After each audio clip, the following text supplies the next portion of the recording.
Good morning and welcome back to the channel. So we've had a red kite feeding station day. Hopefully you've watched the video of that.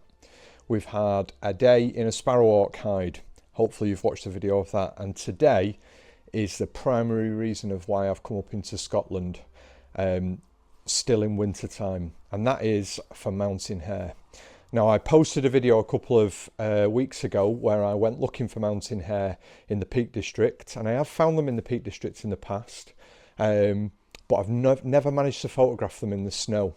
So I thought we'll book something up in Aviemore, up in the Cairngorms. I've seen a couple of other photographers. Simon Eardley has been up and he's photographed them up here, so I thought I'd book it. And we've to increase my odds of being able to find them, I've booked a guide for today, Stephen Riddick, and Stephen's going to hopefully take me to places where we can find mountain hare. There's one small problem, and that is it is unseasonably mild. Said that for you, Kate. Unseasonably mild, meaning that there's very little snow. I've had a message from Stephen to say that I need to make sure that I am equipped, ready for hiking, because we're going to have to climb all the way up to the snow line in the Cairngorms, because the hares retreat up to the snow line, because obviously they're white at this time of year and they need to blend into the snow to stop them falling prey to animals such as golden eagle.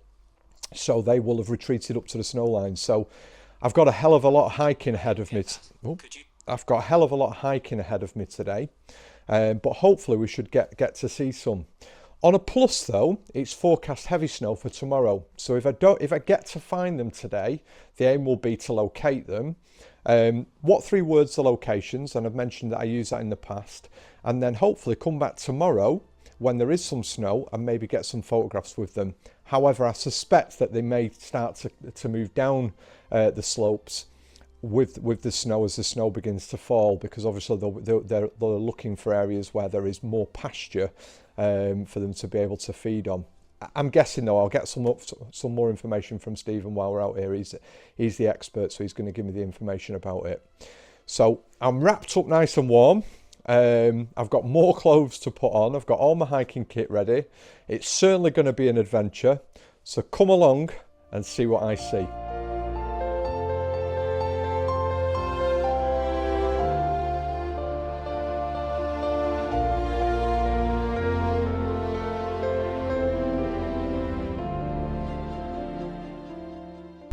So, I'd like to introduce you to the Findhorn Valley. Isn't that just spectacular?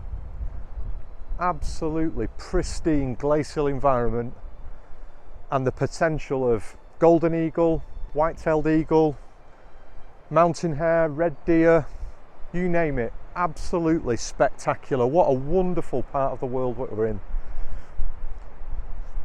I'm not a million miles away from Aviemore. Very excited, very excited. This is shaping up to be a wonderful day.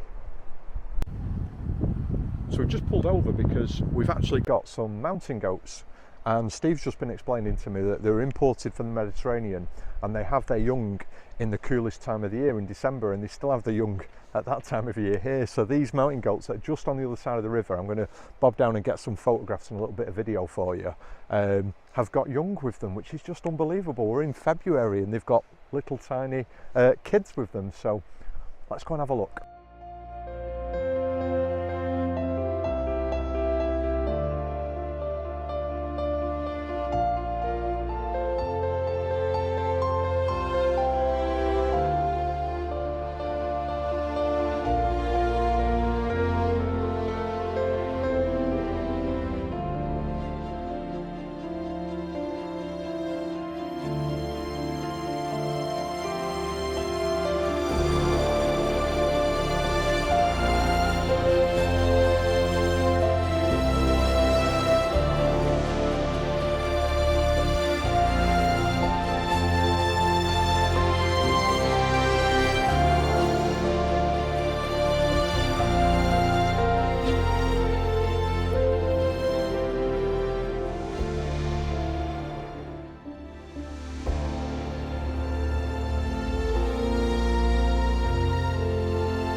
So we've driven alongside the mountain, and Steve has got better eyesight than me because he has used his binoculars to find where he thought there was a hare, and then he's got out his scope and he's absolutely nailed it. We've seen 2 mountain hare now at low levels, and so we've got a plan of attack and the direction that we're going to go in, which is the complete opposite to the way that I've done things in the past, where we've just kind of walked into an area where I thought they might be. This seems a much more methodical approach to getting them. So thank you very much, Steve. Fingers crossed.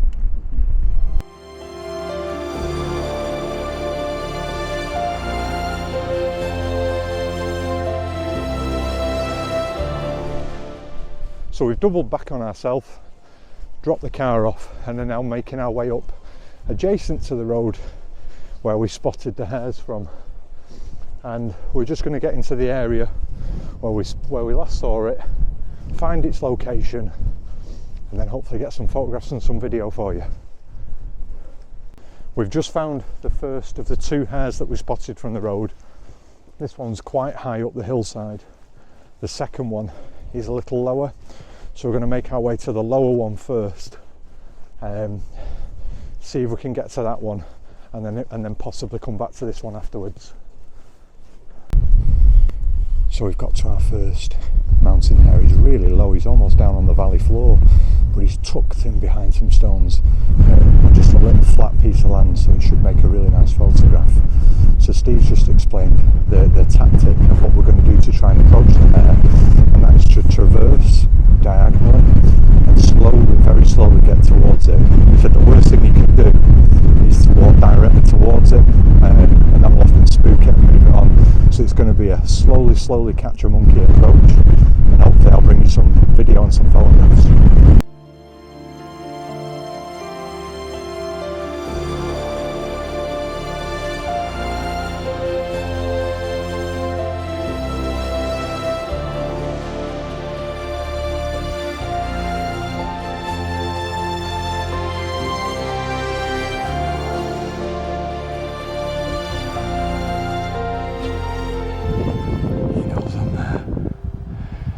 Got his eyes on me. He's shifted round so he can see me.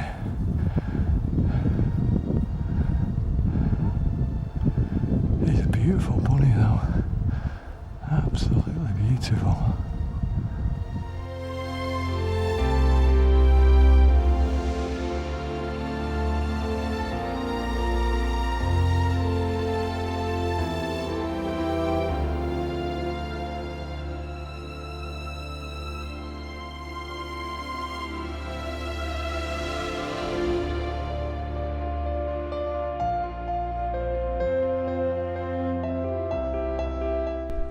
Well, that was fantastic. I probably got within, I want to say, about 15 metres of that hare.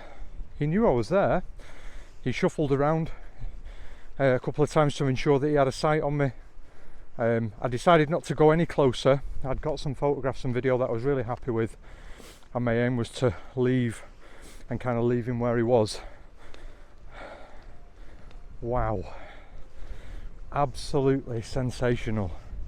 I'd say the only issue I had was that some of the grass was in front of its eye, and I know that will potentially affect the photograph, but they are stunningly beautiful.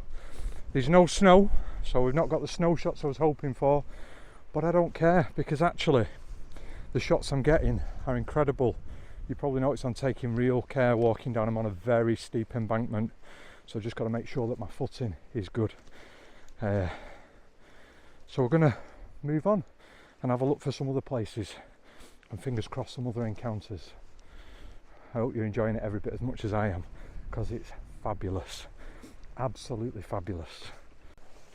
So we found at least 2 more. You can tell from me blowing, they're quite high up. So I'm going to have to do some climbing, but hopefully I should get some nice shots, fingers crossed.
it doesn't get much more exhilarating. I mean, I'm falling even as I'm talking to you.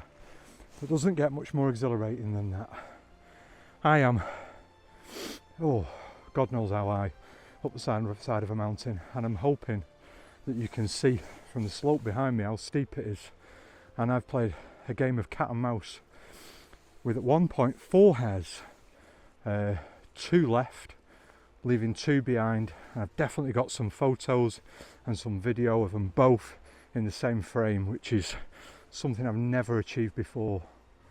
Oh, wow. I'm going to turn the camera around now so you can just see how beautiful this valley is. It is spectacular. Would you look at that? What a vista. What an opportunity to photograph mountain hares in such a delightful scene. And you probably can't see, but way down in the bottom, down there, is my guide who found these hares for me and then has let me loose to go and climb the mountain by myself. Whew! What an awesome experience. The hardest bit now is getting down, so I'm going to attempt that without falling and breaking my leg. Oh, I hope you enjoy the video as much as me. Absolutely sensational.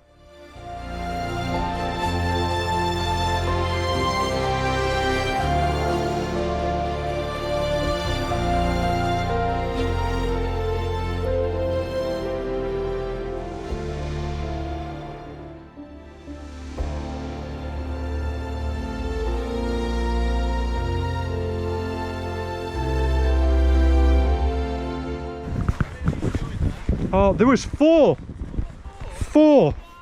yeah, 4. So as I was walking up, 2 of them broke and run up the hill, and I thought, oh, that's right. So we've arrived back at the hotel. Steve's just dropped me off, and what a fantastic day it has been. We started off the day seeing Dipper in the river Findhorn, I think it was, as we're driving up the valley.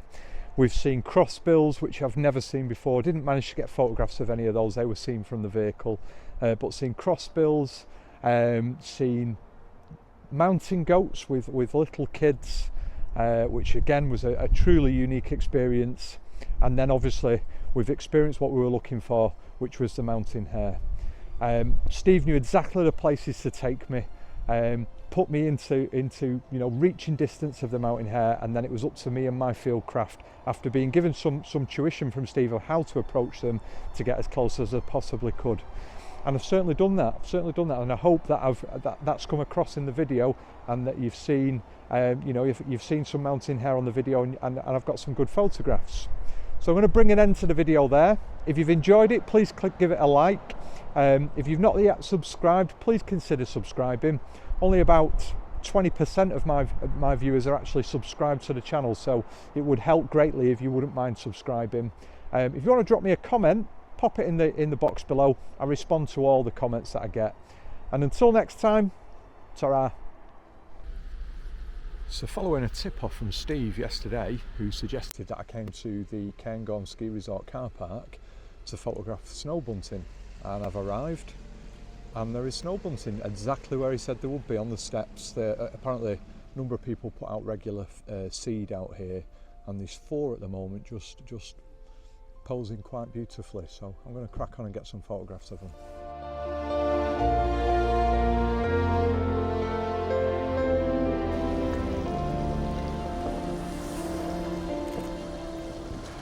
So here we have a snow bunting in snow, even better. Beautiful, absolutely beautiful.